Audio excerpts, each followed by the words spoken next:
Morning, guys. I don't know if you can hear that in the background, but I think Gramp found our firewood.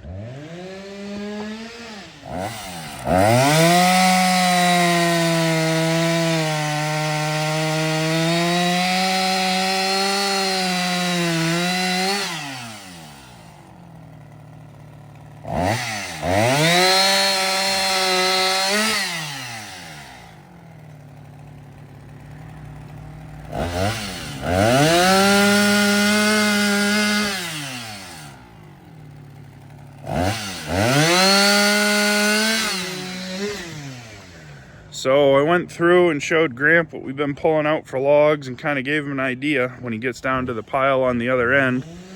And he was kind of surprised that we're actually getting money out of the firewood logs that we're pulling apart and sawing. He thought that was kind of neat. He lost another one of his big saws again. One of his 372s cooked, so it's gonna be time to switch saws, guys. I am pretty sure which way we're leaning, but if anybody wants to chime in and has some suggestions, excuse me, then we're all ears and we'd love to hear about it. Gramp uses his saws hard, real hard. Usually Husqvarna had done a pretty good job of keeping up, but they're not doing it anymore, so we gotta do something different. So looks like Gramp was busy. He worked on both piles, but he's also figured out the sawmill thing, because there's a stick of cherry there that he left. There's another big piece up ahead there.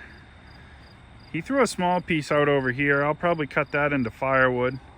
But he also left this big cherry log, and we'll see what we can get out of that. Should be able to get a couple of good straight sections out of that, and see what we can work out of that. And up on the pile up there, he cut all in the front. I got some stacking to do to get back ahead of him here. But he cut along the front and the sides of this pile here. I'll work on getting that stuff worked up. He's been around the back side of both piles that I can see too. So definitely got a good head start on this. I'd say he probably ran, by looks, 4 to 5 tanks of gas through the saws, if not more. I see another cherry log down here. We'll go see what he pulled out. So he's on board with the sawmill when he heard what we were actually getting out of the logs money-wise. So he sees the value in it. Yeah, that's a nice 6-foot stick of cherry or so there, so that ought to make some really nice lumber. That's a big stick there, but it's got a big sweep in it. But I think I want to make a unique slab from the end in to about where that ash is. That stays pretty straight. That's a 6 to an 8-foot piece with a nice wide flare on it. We'll see if we can get a good slab or two out of that. Be interesting to see how that turns out. So Gramp likes it, so I've got to do some cleanup, some pickup, and get some of this stuff out of the way so that he can keep cutting.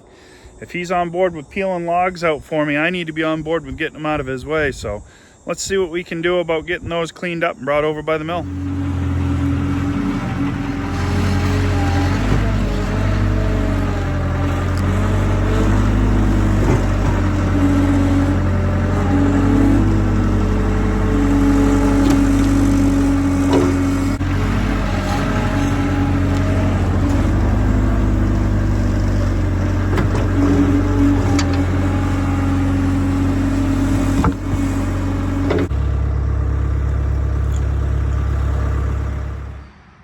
So my phone's gonna die, but we've got 1, 2, 3, 4, 5, 6, 7, 8 logs.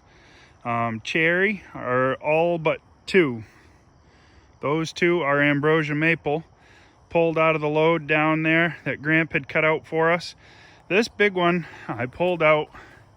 I don't know what I'm gonna do with it just yet, but I'm gonna saw through it, see what it looks like, see if we can turn it into something interesting. If not, I'll cut it where the strap is and we'll shorten it up. But got a big pine on the mill. That's going to get turned into 2x4s for the racks. But now I got to go stack for Gramp. So I sawed up that pine log that was on there. I've got 8 2x4s. 2 more down there is 10 2x4s. 4 more right there is 14 2x4s. And I've got 1, 2, 3, 4 1x14 by 8 boards. And I've got a piece of 2-inch stock there that I'm going to use to make some braces with.